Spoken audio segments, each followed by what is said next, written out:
రాముడు వనవాసానికి వెళ్ళడంలో తప్పు ఎవరిదండి? కైకది తప్ప? లేదండి, కైకకి కూడా ప్రేరణ కలిగించింది ఒక ఆవిడ, మందర అని వెనకాతలుంది చూసారా?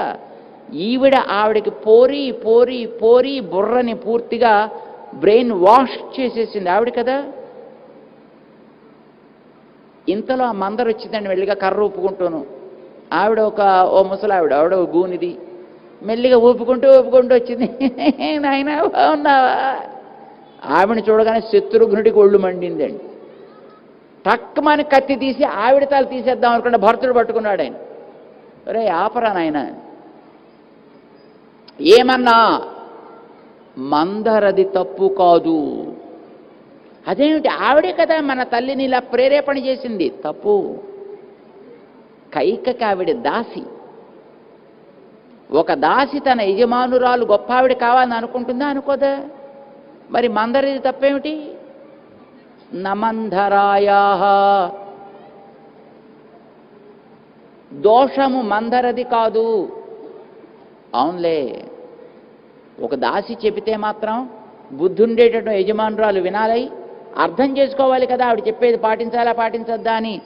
పాటించడం చేత కాకుండా ఏదో అడిగినటువంటి కైకది తప్పు అన్నాడు. నో నో, తప్పు నాన్న. నమాతురస్యా,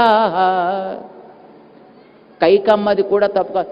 ఏ తల్లి తన కొడుకు రాజు కావాలని కోరుకోదండి? ఏ తల్లి తన కుమారుడు గొప్ప పదవి కావాలి అని కోరుకోకుండా ఉంటుందండి ప్రపంచంలో? అంచేత దోషము మన తల్లిది కూడా కాదు.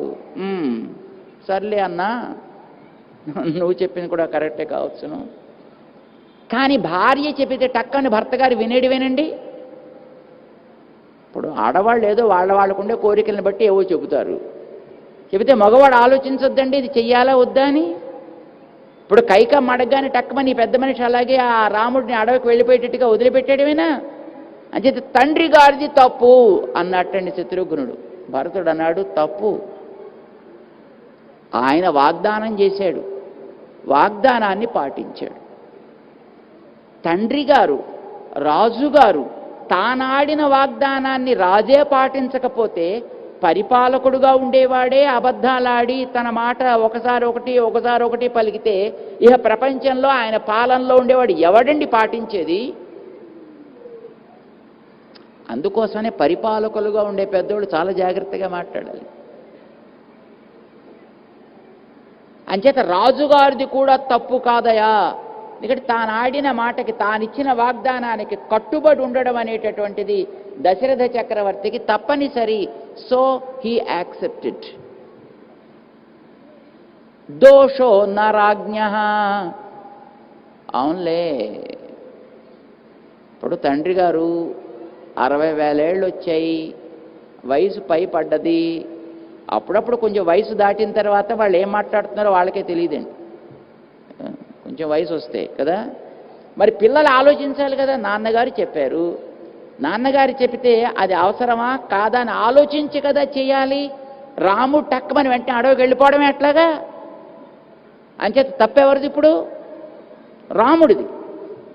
దోషో నరాజ్ఞ నచ రాఘవస్య.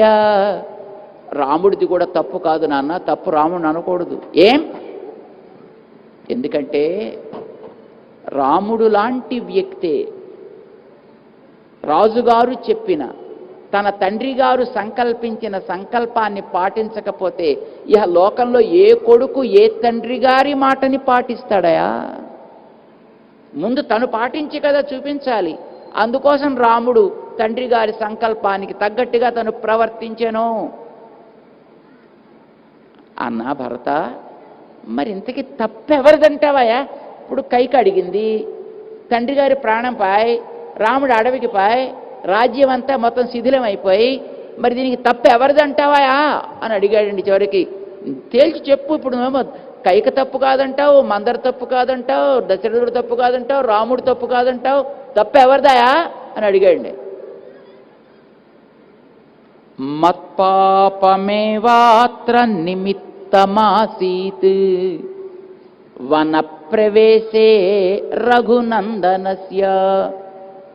రాముడు అడవికి పోవడానికి కానీ, దశరథ చక్రవర్తి ప్రాణం వదిలిపెట్టడానికి కానీ తప్పు ఎవరిది కాదయా, నాదే తప్పు.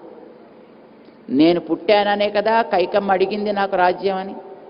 నేనే పుట్టుండకపోతే కైక రాజ్యం కావాలని అడుగుండేది కాదు కదా. తప్పెవరిది?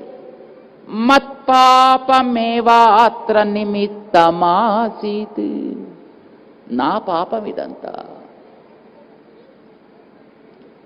ఇది మనిషిని